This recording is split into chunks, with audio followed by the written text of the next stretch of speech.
From a leadership perspective, we've been tugging at this issue of reconciliation and forgiveness as a leadership trait. There's not a lot in the literature about it, and trying to grapple with how does the ability to forgive or reconcile enhance leadership, or does it? Is it important? With that in mind, would you talk a little bit about what took you into the study of forgiveness, especially this forgive the unforgivable? And then after we have the foundation for that, I'll come back with a few questions about linking it more to leadership. So first, the foundation of what first put it in your mind? Right, okay. So, what has brought me to the area of forgiveness? It has been the experience in refugee camps, okay?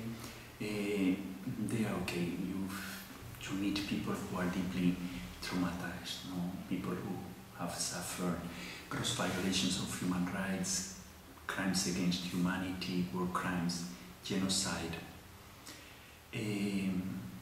Is it possible to heal the wound, this deep wound that in principle seems to be unforgivable, where you touch the unforgivable? Is it possible to forgive the unforgivable?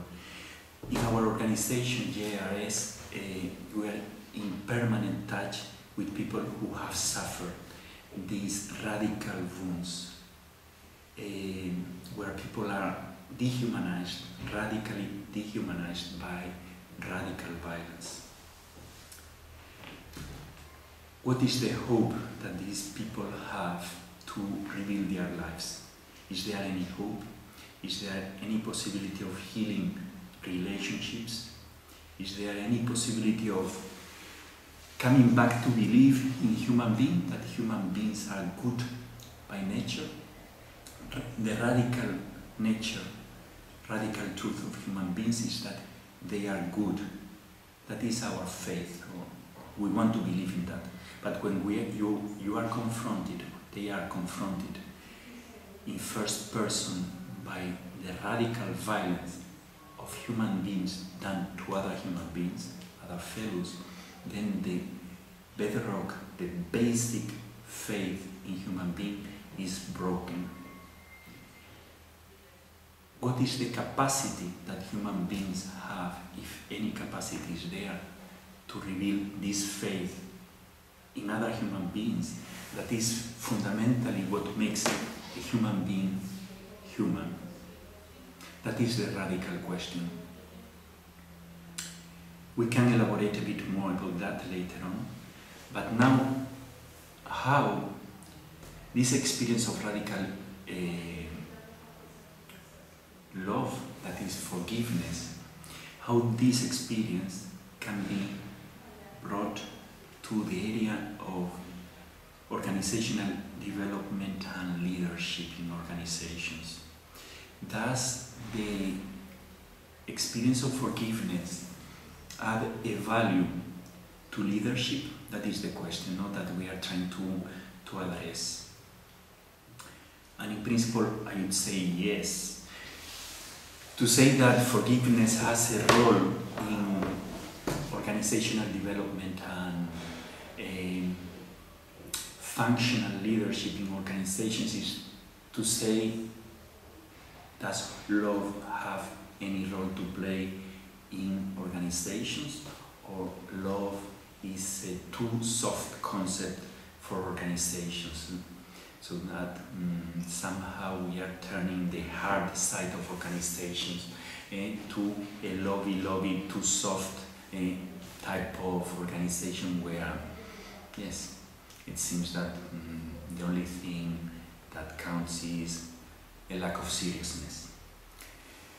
On the contrary, I think that when you talk about love in organizations, you are asking leadership to go deeper. You are challenging leaders to go deeper in their lives, to tap in the capacity that human beings have to give gratis, and the capacity that gratitude has to heal relationships when relationships are wounded. In any organization, like in any human relationship, and organizations are based fundamentally in human relationships and communication and interaction. So in any organization, like in any human relationship, there are wounds. There are things that do not work. People do not feel respected enough because they are bypassing their positions. In their job descriptions, they are not respected. They feel like that, no? And conflicts emerge there. The conflict is a perceived incompatibility in those relationships. And sometimes these incompatibilities live in a way that people feel deeply hurt, not respected in their human dignity or also professional capacities, no? What do we do when this happens in an organization? Do we leave it as such, or we try to do something with these wounds, organizational wounds, that become very, very dysfunctional in organizations? And because of this dysfunctionality, they become very costly, humanly and also economically. These wounds have an economic cost apart from human cost.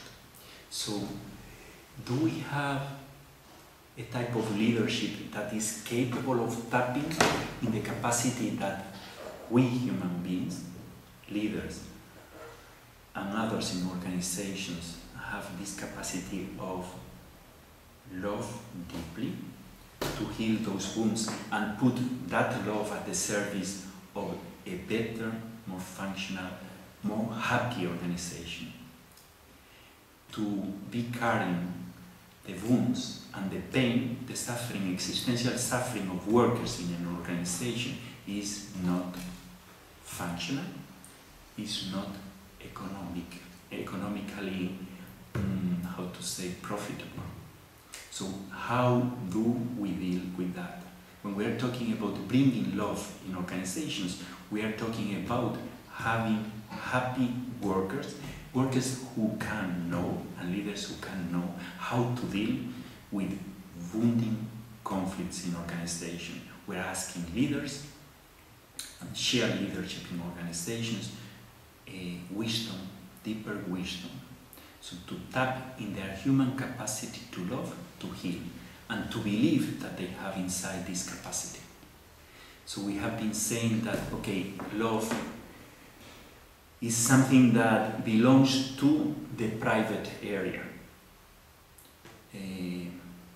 That is something that is individual, that, okay, love is for family relationships. But we have not been saying or approving in society that love is a component also of the job place or organizations or enterprises or transnationals. Love is also a transnational value, or should be, if we want to have functional business and productive business where you deal also with happy people. I think we cannot renounce to this happiness that is coming from love because of a prejudice that we have in organizations, so that this love thing belongs to the private area. I don't think it's like that. And we need to challenge leadership in all organizations and workers in all organizations to see that this capacity of going deeper, to get inside with the source of love that each human being has, it is an added value that we cannot spare, it is not intelligent at all. It is not intelligent organization not to tap in the capacity that is there, the capacity to love. So I'm sorry, it is not intelligent. So we need to develop collective intelligence in organizations. Organizational intelligence, collective intelligence. Intelligence is not in between ears, here, inside of oneself. Intelligence is in between noses, it's relational, not between ears. It's individual, no.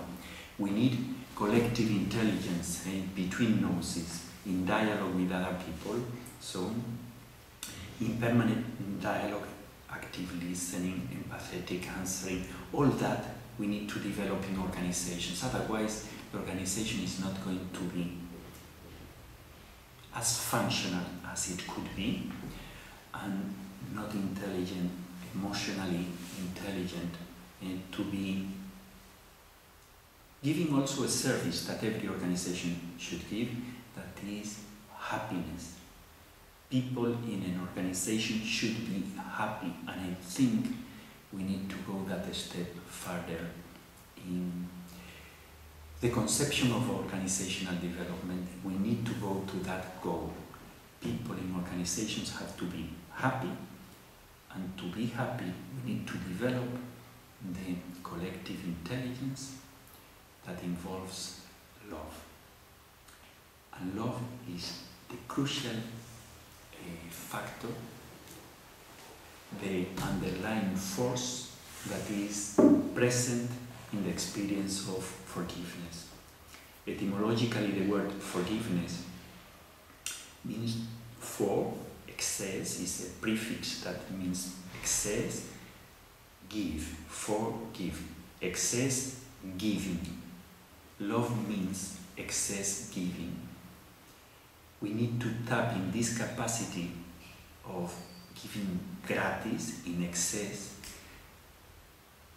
this capacity of giving a gift to the other.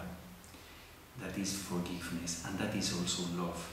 Forgiveness is a way of love. Forgiveness is a way of conflict transformation. It's a way of transforming conflict with excessive love.